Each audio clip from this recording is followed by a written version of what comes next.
रक्षाबंधन सण माहिती मराठी भाषेतून. रक्षाबंधन हा सण श्रावण महिन्यातील शुक्ल पक्षांच्या पौर्णिमेला साजरा केला जातो. हा सण भाऊ बहिणीच्या प्रेमाचे प्रतीक मानला जातो. हिंदू धर्मामध्ये रक्षाबंधन हा सण मोठ्या प्रमाणात साजरा केला जातो. रक्षाबंधनाच्या दिवशी प्रत्येक बहीण आपल्या भावाची वाट पाहत असते.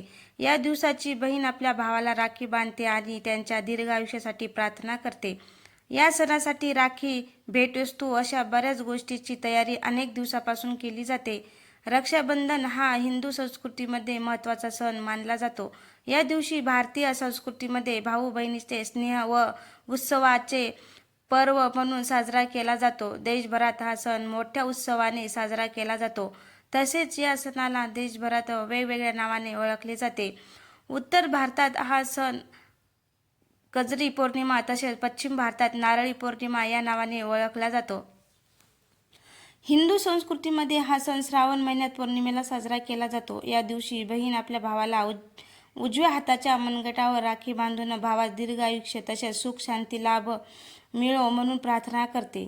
पुरातन काळात जेव्हा स्त्री स्वतः असुरक्षित जाणते तेव्हा ती अशा व्यक्तीस राखी बांधून भाऊ मानते की जो तिची रक्षा करेल. तसेच रक्षाबंधन सणाप्रमाणे दक्षिण भारतात कार्तिक महिन्यात कार्तिके सण असतो.